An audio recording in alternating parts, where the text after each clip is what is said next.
Welcome back. It's the Big Blue Banter, New York Giants football podcast. I'm Dan Schneier. Joining as always my co-host Nick Filato. And just when we thought things could be turning around for the Giants, or at least have a little bit of fun this season with the Tommy DeVito run, and if the Giants had played well today, Nick, and won the game, it would have just been fun to have this whole week leading into Philadelphia. I don't care about the playoffs and who won what and what the seeding was like and what it would have meant for the Giants, but I would have enjoyed going through the process thinking, okay, DeVito's won 4 in a row now. And maybe, just maybe, they can upset the Eagles, who haven't played their best ball. And sorry, I'm tilting a little bit because of fantasy. We had a whole 10-minute discussion, Nick and I, before this. And then maybe we can get some fun out of that game, like compete with the Eagles. Now, I feel like they're back down to earth, the Giants. They looked horrific against the Saints today. Didn't trust their drop back pass game.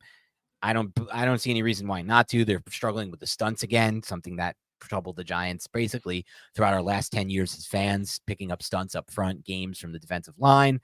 They didn't get their run game going at all today. I mean, that was a disaster on the ground. The run blocking was horrific, maybe the worst I saw all year. Eventually, the defense broke. I felt like the defense had a pretty good first half, Nick, all things considered. And by all things considered, I mean they're on the field every freaking second of the game, it feels like, when your offense is that bad. But where we're at here, man, like 5-9, it just... There's other problems with this team other than quarterback. I think it's pretty obvious at this point that the Giants are not a good football team. They beat a Packers team at home with a lot of juice. The Giants had, they played a good game at home. They felt that momentum. They grabbed it. But the Packers then come back and lose at home in a considerable fashion to a shit Bucs team that's injured and not good. And it's like that win feels like nothing to me anymore. They beat Washington twice. Washington's a horrible team. They beat the Patriots. God bless. The Patriots have 3 wins this year. This is one of the worst years in Giants that I can remember just from the actual product standpoint. Obviously, some considerations as to why that happened, Nick. But one thing you mentioned before we got on the air that I want to start with is just how bad they've been on the road, the Giants, this year. Outside of beating Washington on the road, and Washington, again, is a pathetic football team, there just hasn't been much success at all on the road. And there's been multiple blowout losses like this one on the road that really concern me.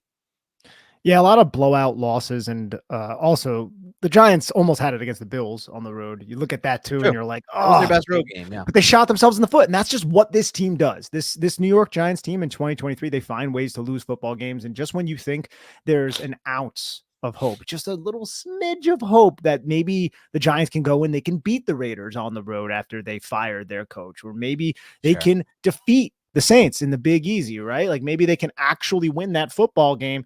Just when you think that can happen, they go and they just don't even show up. They just look flat. And that's what this team did. Like there was not a moment in this game, even though it was, I think, 7-6 at halftime. There wasn't a moment in this game where you were like, wow, look at that. Giants are really inspired. They're playing an inspired brand of football. It was just on offense.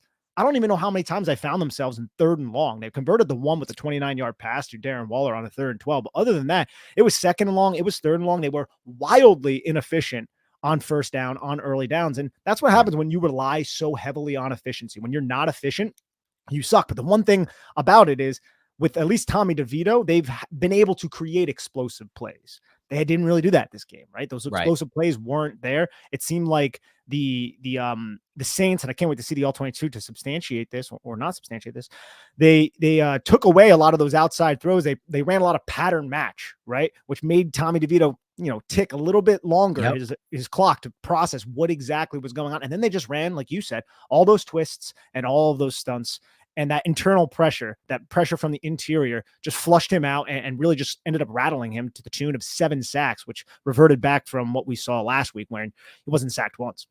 Yeah, to go back to a point you made a minute ago, Nick, according to Dan Duggan, the Giants' average distance to go on 3rd down today was 10.7 yards on 3rd down, dude. That's insane. They're fully behind the original first down marker. It's the 3rd time this year they've averaged more than 10 yards per play on 3rd down, distance to go. Insane. And you talked about it, the games they played up front, the Saints. Well, guess what? That's available to them because the Giants are in these 3rd and long distances early and often, and because they can't get the run game going. So it allows you to play one-dimensional defense where you can just pin your ears back and do things like stunt up front without worrying about getting hit on a trap or, getting hit on some kind of middle screen to a running back, because the Giants don't even try to run anyway and can't successfully run anyway. And so it turns into that kind of game, Nick. And it's interesting to say what you said, because I will be looking at that on film. Like, did they do a good job of taking away the outside throws for Tommy DeVito, which we're so excited to see? I thought you did a great job on your video this week breaking down, and you put on Big Blue View and then on our page, Nick, breaking down like what DeVito's been able to do with getting some consistency and some explosiveness outside the numbers. But the issue being, he can't really utilize the middle of the field. I haven't felt like Tommy DeVito's been good at all since he started playing at the middle of the field. Part of that, I think, is his height and his size. This happens for these short quarterbacks. Kyler Murray, horrible at it. Russell Wilson, horrible at it. Drew Brees was actually good at it, but it's Drew Brees. He's one of the best processing quarterbacks in the history of the NFL, one of the best minds to ever play the position post-snap and pre-snap. So that doesn't really count. We're not looking at outliers. And so, I go back to it, Nick, and I'm like looking at this offense, and like I see no consistent explosion. We got some level of explosion from DeVito, but no consistent explosion, no consistent ability to utilize the middle of the field in the passing game, no consistent ability to block in the run game, no consistent ability to block in the pass game, at least consistently, and no rhythm timing in the drop back pass game. And to this extent, no confidence to even really run your drop back pass game like the Giants in this game. And I worry about where the state of the offense is, how this can get better fast, and if not fast, how this can even just get better at all for us at this point. I don't consider this likely to happen at this point this season. They may be able to find glimmers of success against the Eagles defense that's reeling, and they just moved on from their defensive coordinator and not moved on, but they gave somebody else the play calling duties. Maybe in a dome against the Rams. I thought today would be a good game because it was in a dome. I love dome football for offenses, but that just wasn't the case. And I wonder if the book might be out. Like if what the Saints did today may be something that teams do, because we always talk about, as far as taking away the sideline, we always talk about, Nick, once these coordinators get more tape on the quarterbacks, that's when you want to judge the quarterback. You don't want to wait for those first 6 games. Remember Davis Mills in his first 6 games, plenty. This goes for every quarterback in the history of football, really. And you don't want to really judge on those. And so I'm a little worried tape's out on DeVito, though. Today, Brian Daboll did say that DeVito will remain his starter. I don't know if he said for the rest of the season, but he did say at least for next week. It shouldn't be for the rest of the season. This should be something that you evaluate, practice in and practice out at this point. Sure. But I'm all for seeing DeVito still as a starter. I wouldn't have flipped out, though, if they went to Tyrod Taylor, because the offense looked really bad. But it wasn't just on Tommy DeVito. Yes, Tommy DeVito did not have a great game. The cutlets were not crisp. They were not fried to perfection. But I'll say this. Sometimes you got to catch the football. Jalen Hyatt, Darius Slayton, some really clutch drops. Some bad drops today. The offensive line, like Tyree Phillips got abused on a lot of different plays. John Michael Schmitz had a really bad game. The interior did not look great. Andrew Thomas, I didn't see any mistakes by him, but maybe the film will say something different. We'll have to wait and check. Well, I was going to say the kid we liked out of, I forgot with the weird last name that I can't pronounce. I remember Tano Passanio. Yeah, he had 3 out of sacks Villanova. in this game. So I am curious to see where those came off of and who they came off of. And I think you mentioned the thing for me that I struggle with is I didn't think it was a good game, at least on broadcast, for John Michael Schmitz. That's not a great sign. I wanted to see positive progression for him. We need some kind of positive progression. Somebody said to me in the replies today, it's truly unbelievable. Ernie Accorsi, when he was here as Giants GM, used to say the easiest position to fill is guard in the NFL. And, he actually acted on his words, Accorsi, because he didn't really invest much. He invested the Snee pick, which was a massive draft investment. That was it. That was the only big swing he took on the interior, and he developed an unreal interior line with Soybert and with O'Hara, and then obviously with Chris Snee. And now a decade has gone by for the Giants. They can't find guard play. They can't find any kind of consistent level from what was once called by Accorsi the exhibition. Now, I think things have factored into that, Nick. Like the offensive line play is just general down across the NFL from when Accorsi was GM. But it doesn't help when you have the one guy who's playing consistently and you cut him for no apparent reason, Kevin Zeitler. So, I mean, you just and he's still playing good football this year for the Ravens, just like last year. It's like, goddamn, I wish this guy was on our offensive line the past 2 years. Probably would have been a good thing for the Giants. But of course, I digress. I had to get that one comment in there because it's true, though. We need guards, and guards are now becoming harder and harder to find. It's also weird when you see Will Hernandez, who's supposedly having a pretty good year for Arizona. And it's just like, what the hell is going on with this franchise? But I don't know the last time, and I'm not trying to throw shade at Bobby Johnson, but I don't know the last time the Giants have had a plus on the offensive line at coach. If you think about it, during the Joe Judge years, I think was the last one. Probably, right? Because there was turmoil on the Joe Judge. Like you had him trying to fight Mark Colombo, and then Dave Yep. DeGuglielmo came, and that was just a weird. And then Rob Sale came, and that didn't work out. And it was Ugh. like, okay, well, what the hell's going on with our offensive line? How And about Hal Hunter before we him? didn't even bring up Al Hunter. I was just about to say we didn't even bring up Hal Hunter, and we bitch and we complain Hal about the Hunter. offensive line and how we have these offensive linemen who go to other teams and then they're serviceable. Right. Well, maybe we need to start looking internally here. Like you always say, like back up the Brinks truck to bring in one of these premier offensive line coaches, especially one who can develop the young talent. There's so many intriguing young players with potential on this offensive line right now. It'd be a damn shame, Dan, if we don't get anything out of them. They all just bust, Right. especially Evan Neal. But even forget Evan Neal. Say Evan Neal just sucks, which I don't believe, but just say that's the case. Sure. What about Josh Azudu? What about McKee? John Michael What Schmidt. about these guys? What about John Michael Yeah. Schmidt? Like we need to see more development Right. from this unit specifically. It's inexcusable at this point. You're right. And at some point you wonder, like, how is it in the world that the Giants have this bad of an offensive line when they have the hardest position supposedly to get, left tackle, locked in? Like, this should never be the case. You have the premier left tackle on your team, and you're still one of the most pathetic, worst offensive lines. This year, they are actually the worst offensive line in the NFL by the metrics. I don't, some of these are quarterback sacks that they're taking. I think they're up to 72 sacks on the year. They're like trending to potentially break a record. David Carr took like 100 plus in a year. Though at one point, I think Sam Howell was up there as well earlier this year. I think he's calmed that down a bit. But, and some of these are on the QB for sure. But like the whole line's not good. It's definitely one of the 5 worst in the NFL this year. And they have a left tackle. How is this possible? At some point, you ask yourself internally, this is on us. Like, we've thrown a lot of early round draft picks, Evan Neal, Josh Azudu, John Michael Schmitz into the mix. That's 3 early round draft picks in the last 2 drafts. Half the teams, 90% of the teams in the NFL haven't used that much draft capital on the offensive line. And 90% of the teams in the NFL, by the numbers at least this year, have a better offensive line. Despite that, and don't quote me on the 90%. I assume that's correct. I doubt anyone's used like 7. What was Neal? 7. Azudu's pick was what? Top 60. And then John Michael Schmitz at 55 on an offensive line in the last 2 draft classes. That's a lot of capital. And yet they're not playing well. And I think it comes back to what you're saying, Nick. At some point, you have to find like somebody to bring in here who can totally turn around everything you do on the offensive line, the way you develop them, the way you teach them, the way you establish a run game with different concepts in the run game. And we've liked what Kafka's done and Dable's done in the run game, conceptually speaking, but it still doesn't feel like they have that like oomph. They have that like consistent run plan and run game that you can hit every single week, the Giants at least. And so it is time, in my opinion, to step outside the box. Ask yourself, and this will be a big determining factor in my mind, at least for Brian Dable, Nick, because, we've seen so far as coaches go, some weird stuff with him. At first, it looked great. He hired outside his coaching tree, quote unquote, or outside his friends, which we always hate the friend hirings. But Bobby Johnson, coming from Buffalo, here 2 years now, this is a determining factor because I hate to say it because, again, let me make this clear, Nick. We don't know what Bobby Johnson does day in and day out. And so it's really I don't think it's our best move or like our best analysis to say like Bobby Johnson's the reason this whole thing sucks. Let's get rid of Bobby Johnson. But I know one thing for sure, Nick, when Mike Munchak takes over an offensive line, it gets damn good. When Bill Callahan takes over an offensive line, the run game at the very least gets damn good right away.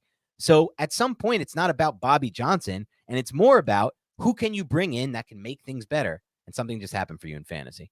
No, nothing happened for me in fantasy. I turned the light on and now you can see my face. It doesn't look like I'm in the darkest abyss part of my house where there's cobwebs and shit. But what do you think about that? At some point, not blaming it on Bobby Johnson, but just looking for and saying less so the focus on Bobby Johnson sucks and more so the focus on let's get an upgrade. Let's get somebody in here who's established and done the job with the offensive line.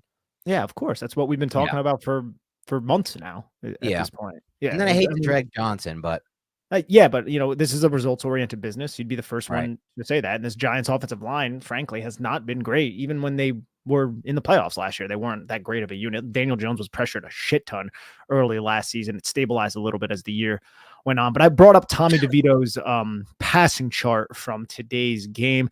You can see, man, not a lot over the middle of the field. Not a lot. Like everything's outside the numbers, which I applaud. But now, if defenses do start taking that away, which we'll have to see on the All-22, we need to start seeing some more throws over the middle of the field, see the dig, see the cross, see things of that nature, right? So you can really take advantage of defenses when they're trying to remove the outside. Now, again, I saw some man coverage against the Saints. We saw pattern match. I think that's the big thing, man. There's just a lot of the defense looking like zone and then just basically turning into man coverage once those routes are distributed.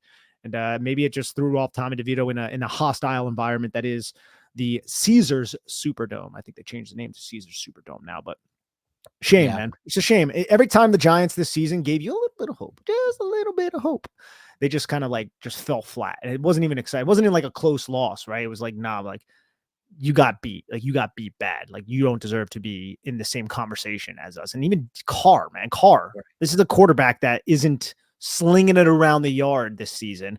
Just looked wildly. He was wildly efficient. Slinging around the road. You're being nice about it. He's been horrible this year. The Saints offense has been horrible this year. The Saints team has been horrible this year. Giants got blown out by a bad team today.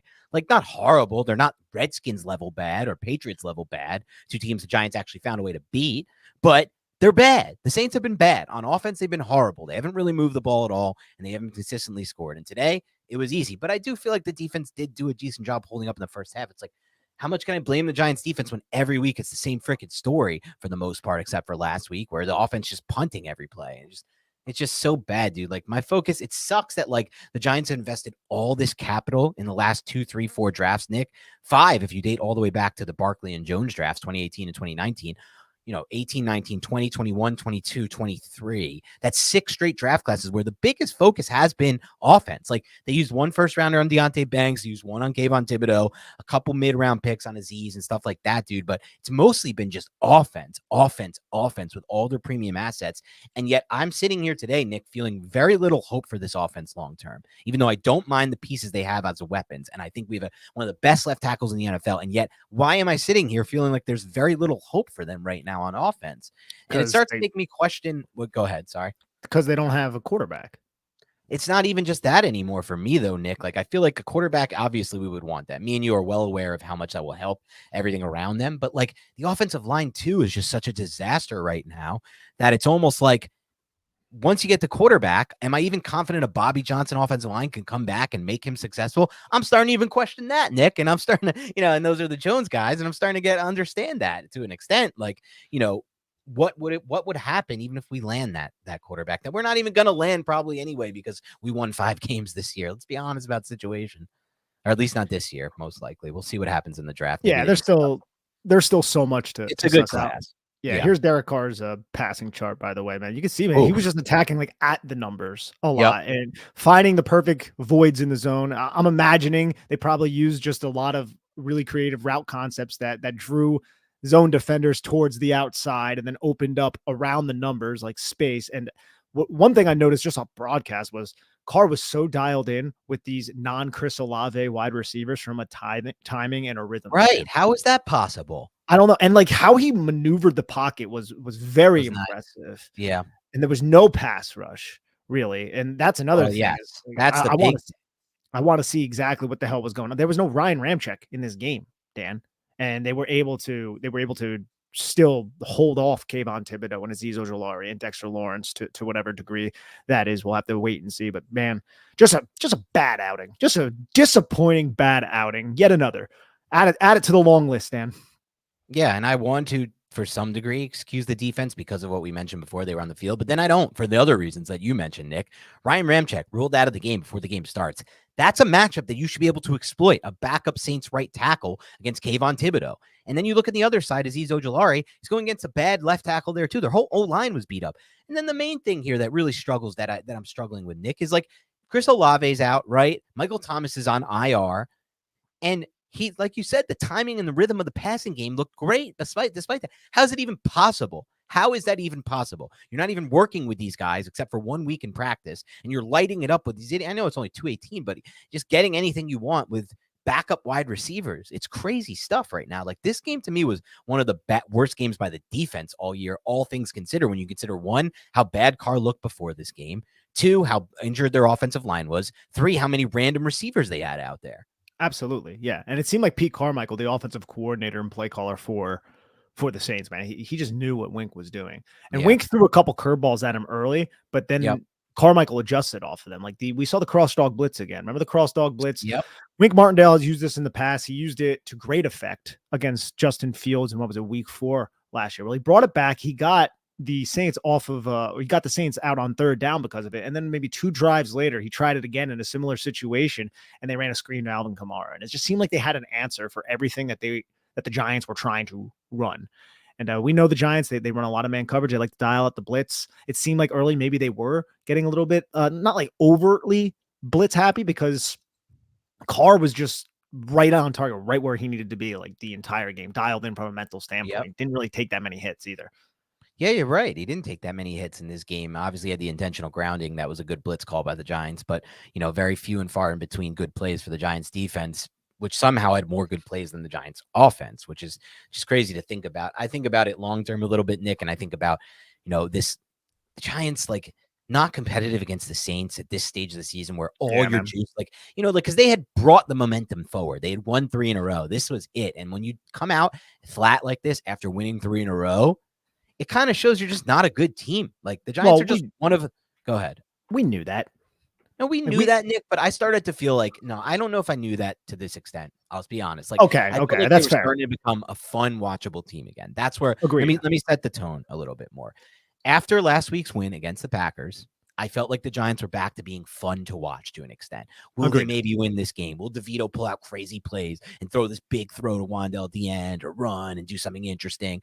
And will the defense make plays? But in reality, Nick, do you want to know what happened here? All their wins are against shit teams this year. And the reason they won a lot of those games was because of turnovers. And guess what regresses? Turnovers. We saw this with Denver. When Denver went on their massive win streak this year, the Broncos, what happened? They had 19 turnovers or whatever it was. Last 2 weeks, not a lot of turnovers. Broncos get blown out. Broncos lose 2 in a row. Giants, no turnovers today. Giants get blown out. Giants lose the game. And so it is Fugazi and Fugazi, however you pronounce that. Fugazi or Fugazi? I say Fugazi. All right, I'm going to say Fugazi. I feel like it is Fugazi, but I don't know for sure. But I'm going to defer to you, even though your Italian pronunciations have been at best spotty. Speaking of Italian references, oh geez, how devastating is it to see all these people doing this and like just mocking Tommy DeVito? Oh, yeah. What's his name with the sack? Did the mock? Who was that? They all did it, dude. The coach with the Bergen Catholic shirt was doing it too, and I was like, you got him there, man. You got him. But yes, it was a rough one for the Don Bosco product, but it was fun while it lasted. They won a couple games, dropped down the draft order. Now what are they sitting at, like 6 or 7? If we're going to get into that whole thing, they might be able to get to 5, I think, from what people have been telling me. I think the win by Buffalo over Dallas actually helps the Giants from a strength of schedule standpoint. It makes the Jets' strength of schedule harder, which then in turn makes the Giants have the tiebreaker over the Jets. From what I'm reading, I should know this, but I'm confident. I'm not fully confident in this. Actually, let me just say it and stop stammering. Since the Jets defeated the Giants, does that factor in at all? I don't think it does. No, I don't think so. Right? Yeah. Okay. Damn it. But I don't know. One time it saying that either, to be honest. There's guys who know. David, I think D-Kit is big on the strength of schedule and the draft order. So you can just show up. If you have it, let us know. But I do think that Bills win over the Cowboys did help the Giants from a draft position standpoint. Now, oh, sorry. Go ahead, Nick. No, I was just I wasn't sure where you were going with that, but I was just going to say, man, like I wrote my 5-play article for Big Blue View, and I'm like going through this, and it's just like, I'm just like naming the touchdowns and shit, because this play was just dry, or this game was dry. The Giants were absolutely flat.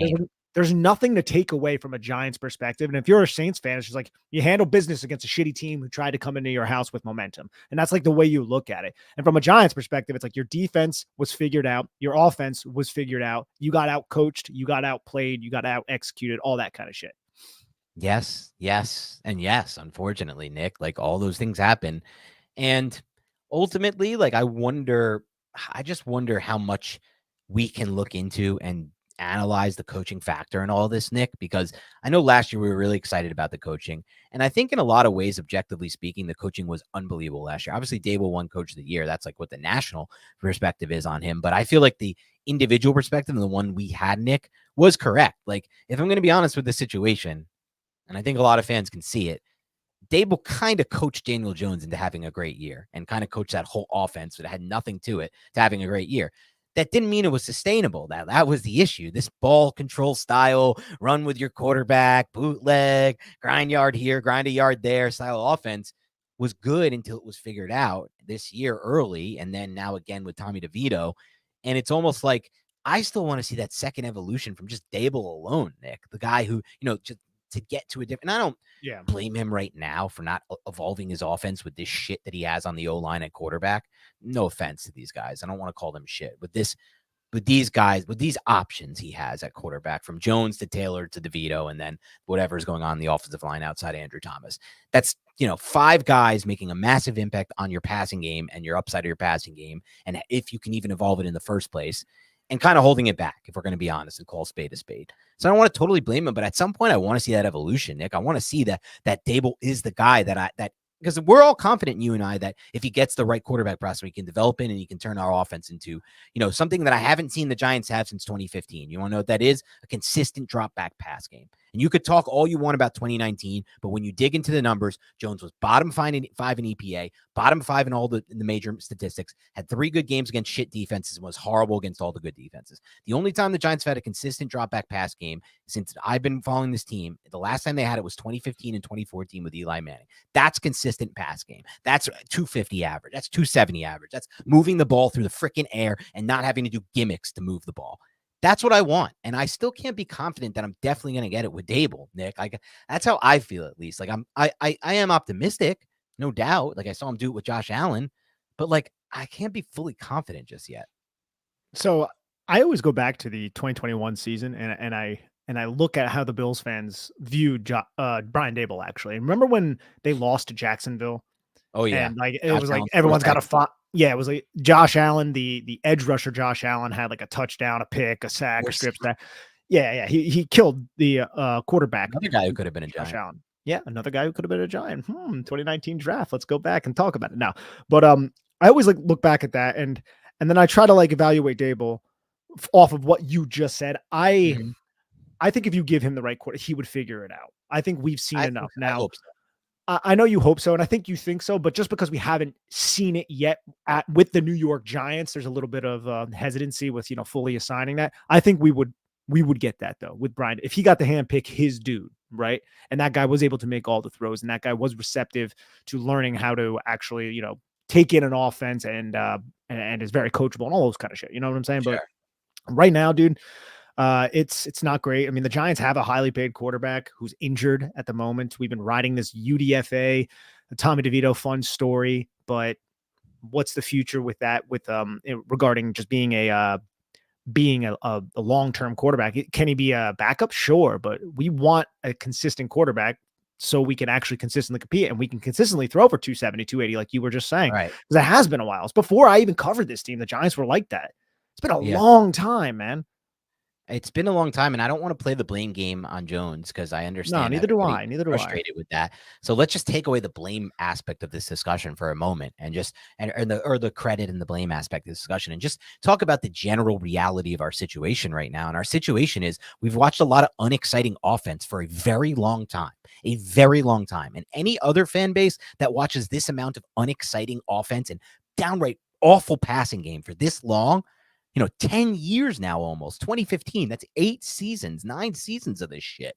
Anyone else who would have watched this by now would want something different too. And I know you do too. I know the people who disagree with us just feel like Jones can do that for them and can get the Giants that point.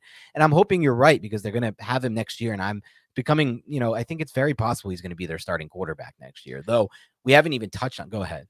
I was just going to say John May's comment in the chat right here. Says Dan's not ready for DJ comeback player of the year. I'll speak for Dan. I hope you're right, bro. John, I would be as ready as hell. If he wins comeback player of the year, that means the Giants are winning football games. Fine. Great. It's a dream, though. Until it becomes a reality, it's just a dream of yours, John. Let's call a spade a spade. Like, we don't have to blame it on DJ right now, but let's just call the reality of what we have here. We're watching horrible offense now, year after year after year, in this endless cycle of we're out of it by week 8, and then we win 4 games. Then back in the playoff mix, we might get the wild card. Oh my God! No, we don't. We lose again. We don't get the wild card. We're right back to square one, and we're watching shit offense over and over and over again for year after year after year, John. So I hope you're right, man. Like, as I've said from the start with Daniel Jones, when me and Nick said we have a 2nd round grade on him, we said, I hope to God we're wrong. And this dude develops how Dave expects him to develop, to become an elite, amazing quarterback. But now 6 years into this thing, I don't know how much more you could take of like giving this, like the thought that this every year that passes, it becomes more of a dream and less of a possible potential reality that this could happen, that the Giants could be a consistent passing offense with Daniel Jones or a consistently explosive offense with Daniel Jones. It becomes less a reality. And I don't care about Jones at this point in the blame game. It is what it is. The Giants have plenty of problems. Their offensive line sucks. They can't develop offensive linemen. And that's a factor too. And it's just like, I don't know how much more we can take of this shit, man, without expecting that. Because what's the definition of insanity, Nick? You tell me. You know it. Yeah, you just keep doing the same thing and expect different results. Right. It's doing the same thing over and over, expecting different results. So how many more times can we do the same thing and expect? What if I didn't know it? You know, what if I was like, oh, I don't know. We're live here. I can't edit that out, Dan. Wait, you knew that. Geez. I knew you knew that. I knew you knew that one. I knew you knew that. Everyone knows that. I feel like I would have felt like an asshole if you didn't know that one. It would have been on me and not you. But listen, John, I get it. I hope he wins comeback player of the year and plays. But I will say this, and this is an interesting factor, Nick, that we haven't discussed at all on this podcast that I think I'm going to make a point to discuss in the offseason because I'm very interested to see how the Giants play this out. I didn't know this, Nick, until someone told me this today. And that's on me and maybe on you if you didn't know this. And if you didn't, I'm not blaming you. I mean, we have a lot to handle. But there's apparently in Jones's contract an injury thing, like an injury part of the contract where if Daniel Jones plays next year and gets injured again, the Giants guarantee another $25 million against the cap in 2025. I did not know that. Me either. And I found that out today, and somebody told me, shout out, damn it, I'm forgetting who told me this on Twitter. I do apologize, but you sent me the Spot Track link. So I think it's all on Spot Track. If you go to Jones's contract on Spot Track, you can find the details, but it would add another $25 million in dead cap to his 2025 salary if they played him and he got hurt next year. So I wonder how that's going to factor in, because it's not like they're talking about a quarterback who's played 5 years and got injured once this year. He's been injured every single year of his career, except for 2022. And he's had 2 season-ending injuries, multiple neck injuries, and ACL. Like, that's going to be an interesting factor, in my opinion. What constitutes hurt? I don't know. I have to look at the Spot Track again. And I even asked for more details, and he didn't have them. So if anyone knows the details of this Jones injury, Jones contract injury settlement there, or not settlement, I don't even know what the injury stipulation. I remember when he first signed the deal, Duggan was tweeting about this, Nick. He was saying like, oh, yeah, Jones' agent did a really good job because he got like injury guarantees in this contract, which, by the way, is just stupid by Shane. I'll just be honest and say it straight up. You're giving an injury-prone quarterback injury guarantees. Why? Why did he need that? You're already giving him $160 million, which no one on the market was going to give him. Why the hell were you? Where was he? Like, and this is hindsight, obviously, Nick. And we applauded it at the time to an extent. We said it was okay. We had some optimism. I would call it full applaud. But, you know, looking back on it, injury stipulations for Daniel Jones after already giving him 160, like, you got to at some point realize your own leverage in the negotiation. But I'll try to look at those details. And if anyone has them, please let us know.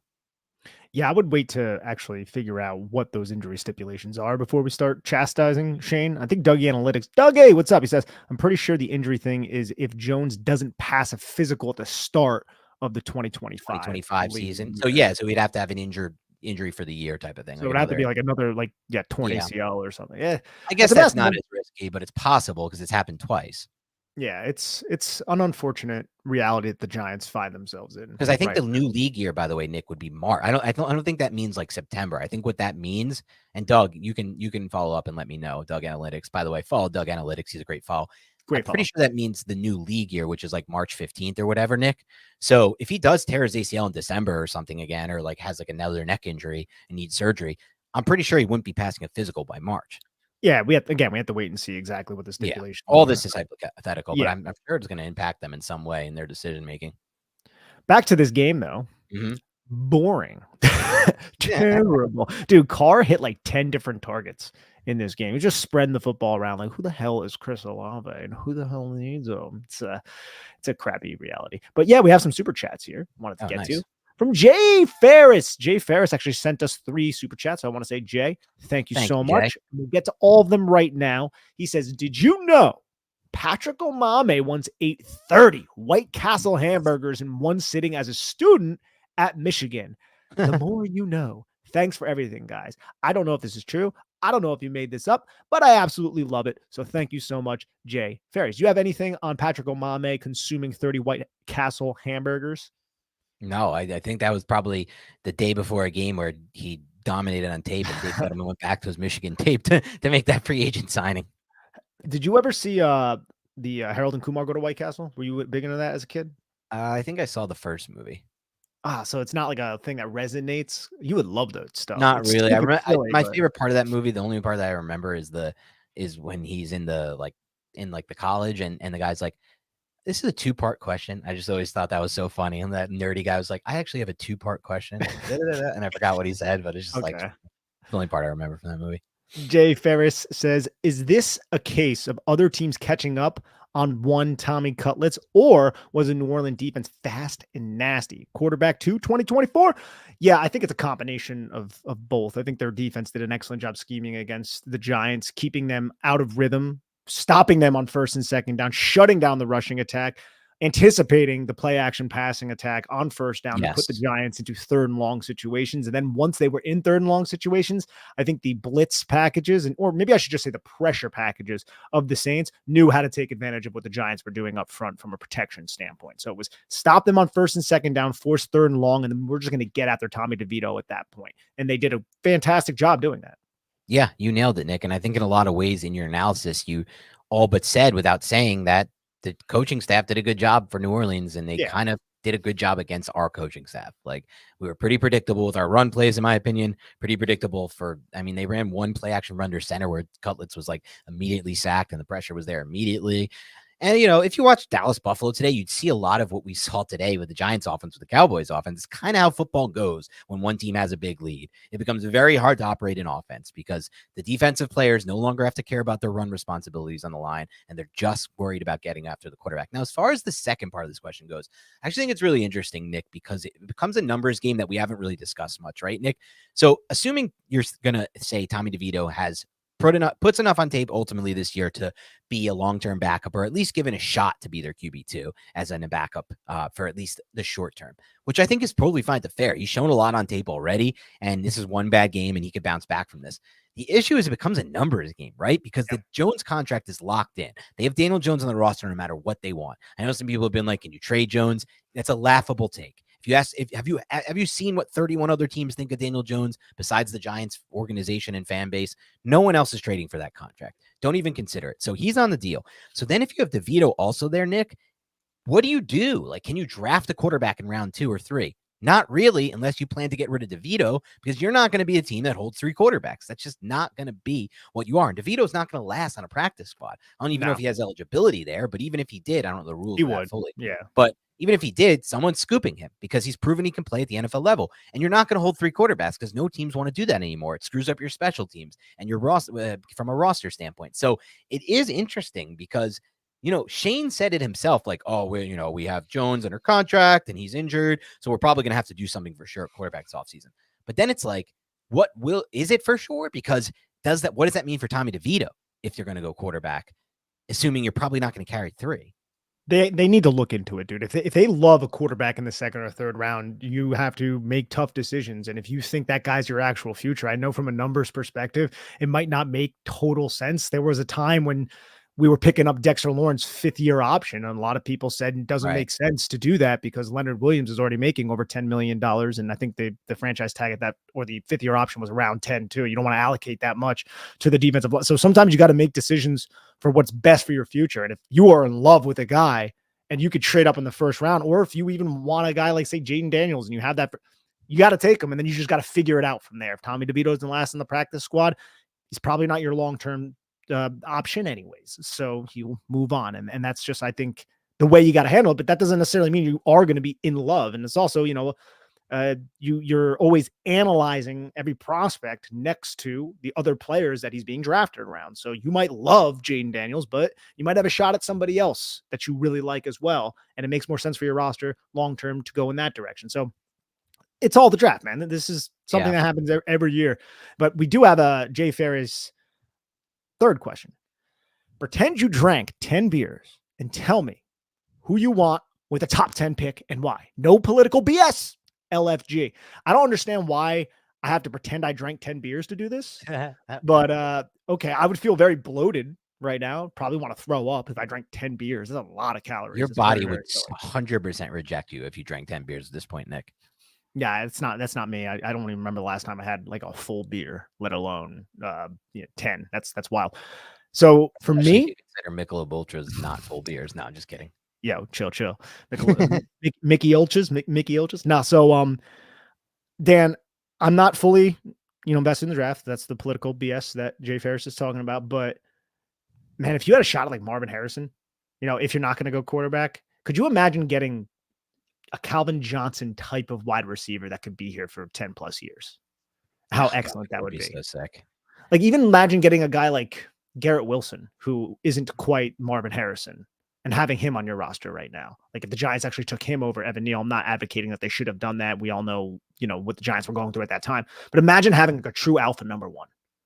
Yeah, I mean, I don't know if I necessarily, and we'll get to it when we get to the evaluations, Nick. I don't necessarily think of Harrison with like Calvin Johnson type upside, but I think of him more as like a Larry Fitzgerald type upside. That's what I see when I see Marvin Harrison. Dude, A very similar prospect. my But point is just it's the same point. We're talking about one Hall of Famer to the next, obviously, there with Calvin Johnson and Larry Fitzgerald. And so he'd be in the mix for me, but obviously there was no, in this question, there was no, what's it called? Moniker of you can't take quarterback. So Caleb Williams is the first one to me. I think my opinion of where the Giants could go would immediately change if Caleb Williams on this roster. I know a lot of people don't agree with that. They hate the paint nail painting, all the other shit. I don't give a flying F. If you put that kind of arm talent on the Giants, I immediately feel like there's some exciting football in our next 5 years. And I don't know if I'm sure about it, but I feel good about it. Drake May would be the next one. I just have a good it factor feeling with Drake May. We'll see where that ends up and if he's able to complete it. But from the very first game I saw of him last year in Phil Longo's offense, I said, this dude has it. He's playing with shit O-line there at UNC, shit receivers for the most part. I know Josh Downs is solid. He's nothing spectacular. He's not Marvin Harrison Jr. or anywhere close to that.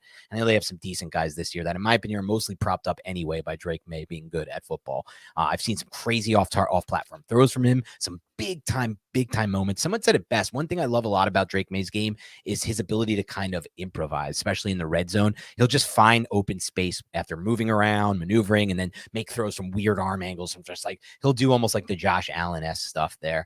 People have compared him to Justin Herbert, but I don't really see that much similarities in their game. I see more Josh Allen in his game. Obviously not the same level arm talent, though. No one has Josh Allen's arm talent. So those will be 1 and 2 for me. Marvin Harrison would be 3, Nick.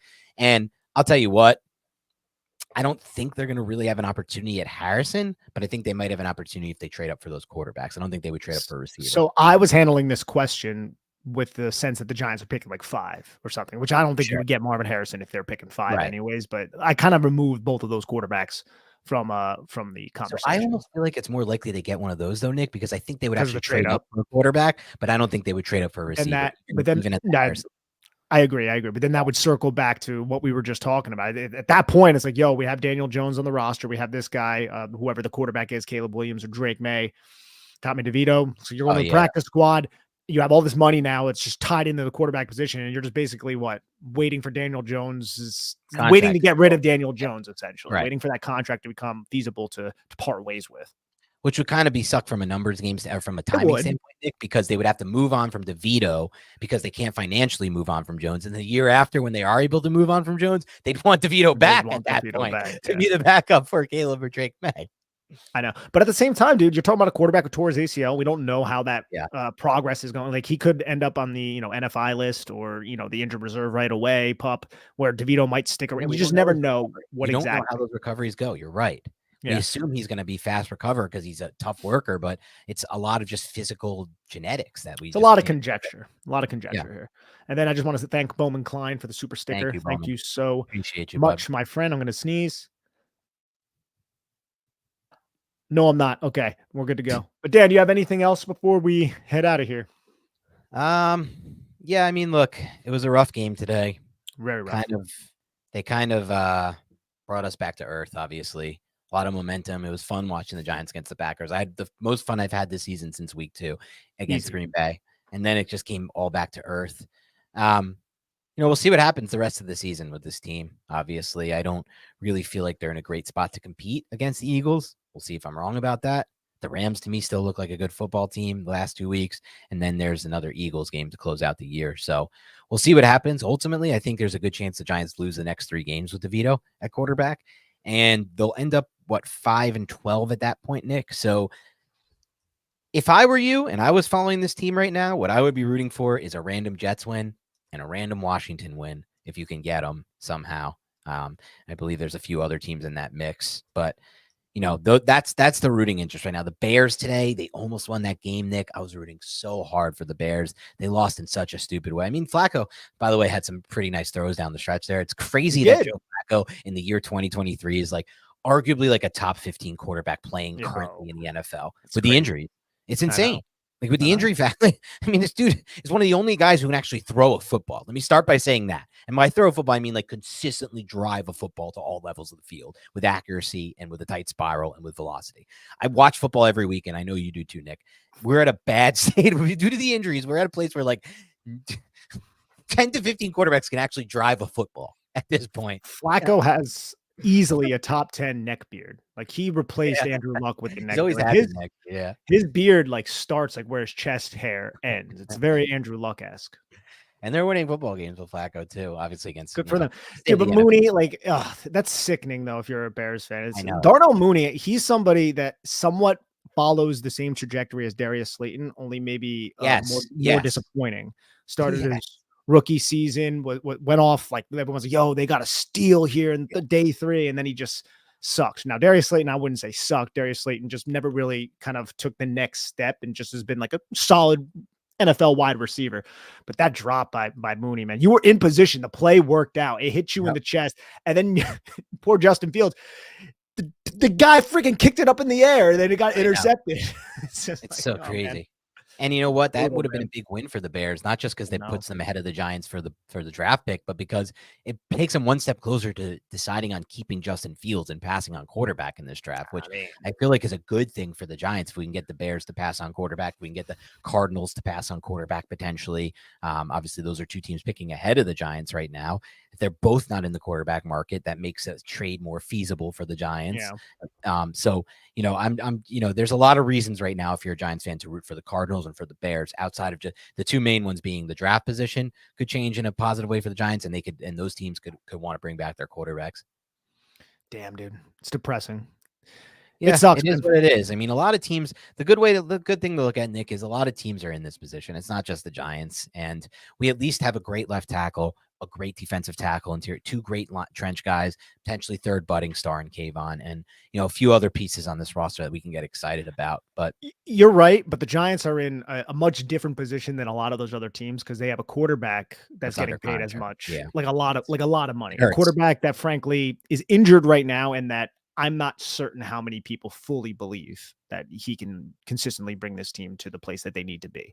Well, outside of the Giants organization, it's 0 people fully believe that. Yeah. Not a single other franchise believes that, except for this franchise fans and ownership. So it's a tough spot, but it is what it is at this point. The Giants are going to obviously be hamstrung by that contract for a little bit, and then hopefully they can get out of it at some point, unless he makes a comeback player of the year, like Joe said earlier, and plays great football, which is, I guess, possible next year. I hope for you. We'll try it again and we'll see what happens there.